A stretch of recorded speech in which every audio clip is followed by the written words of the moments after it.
Hey guys! Ito na naman po ulit tayo at tayo ay magluluto ng carbonara. So pagigising ko lang, naisipan ko magluto ng carbonara dahil nandito si Habi sa bahay. So magluluto ako ng carbonara. So tuturo ko sa inyo kung paano ang version ko magluto ng carbonara. So ito ang ating mga kakailanganin.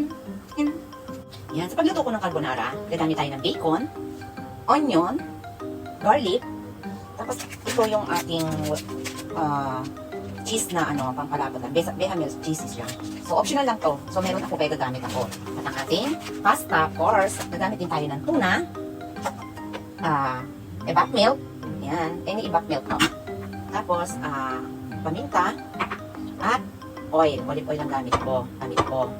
Siyempre gagamit din tayo ng mushroom. So yan po ang ating mga kakailanganin. So ngayon papakuluan po natin ang ating pasta. So yan, kumukulo na po ating tubig. Kaya pakukuluan na natin ang ating pasta. Kailangan kulong-kulo yung tubig. So yung tubig nilagyan ko lang po siya ng asin at saka ng mantika. Para hindi siya manikit at hindi siya magdikit-dikit. Kailangan lalagyan niyo po siya ng mantika. Ayan. Kunti lang po yung ating pasta dahil dalawa lang po kami. Ayan, lutuin lang natin ang ating pasta. So, lulutuin na po natin siya ng mga 10 to 15 minutes.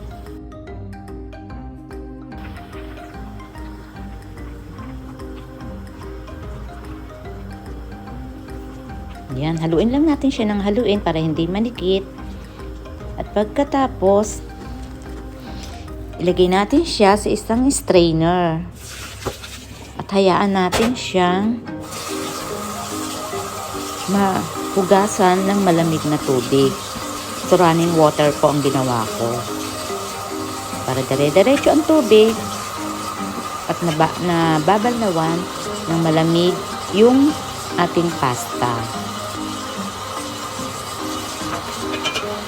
So, yan. At pagkatapos, hayaan lang po nating madrain.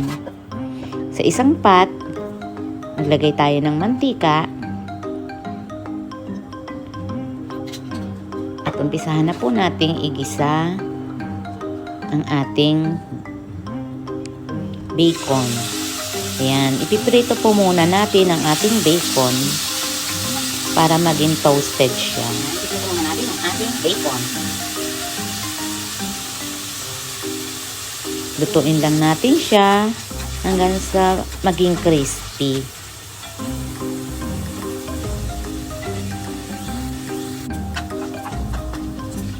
Ayan, luto na ang ating bacon. So, tanggalin muna natin sa ating pot. Lagay natin sa isang lagayan. At sa same mantika, igisa natin yung ating bawang.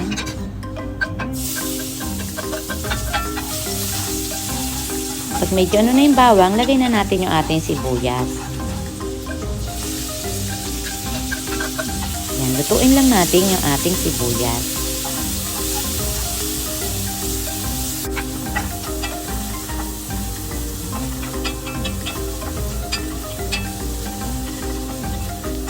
Kapag luto na yung sibuyas, ilagay natin yung ating mushroom para maluto din yung ating mushroom. Lagay na rin natin yung ating tuna. Ako po naglalagay ako ng tuna sa carbonara, pero yung iba hindi sila naglalagay ng tuna. So depende po 'yan sa inyo. So lagyan na rin natin siya ng paminta.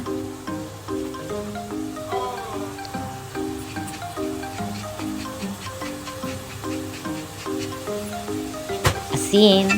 So, pink salt po ang gamit ko dito. Pero any salt po.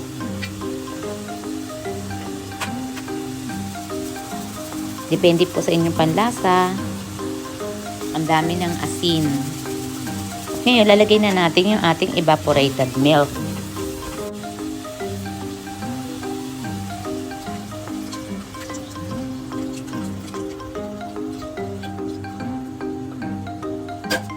So, inilagay ko din dito yung aking ginagamit sa baked macaroni na bechamel. So, meron po ako dito kaya nilagyan ko na siya. Isa po sa nakakapagpalapot yan. So, dahil sa lumalapot na po siya, lagyan po natin siya ng tubig. Lagyan na rin natin siya ng seasoning.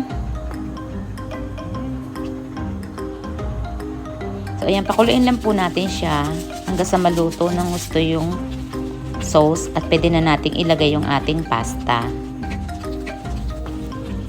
So, madali lang po yan. Dahil luto na yung sauce, lagay natin yung pasta at lagay na rin natin yung ating bacon. So, halu-haluin lang. Ayan. At okay na po iyan. Dinamihan ko siya ng sauce dahil pag lumamig po yan, sinisip-sip ng pasta yung sauce. So, ayan na nga at nilagay ko na siya sa isang lagayan at nilagyan ko siya ng maraming keso sa ibabaw. Ayan, ready na ang ating carbonara. So, nilagyan ko lang siya ng konting design na bacon. Ayan, luto na ang ating carbonara. Tara, kain na tayo. Hanggang dito na lang. Marami pong salamat.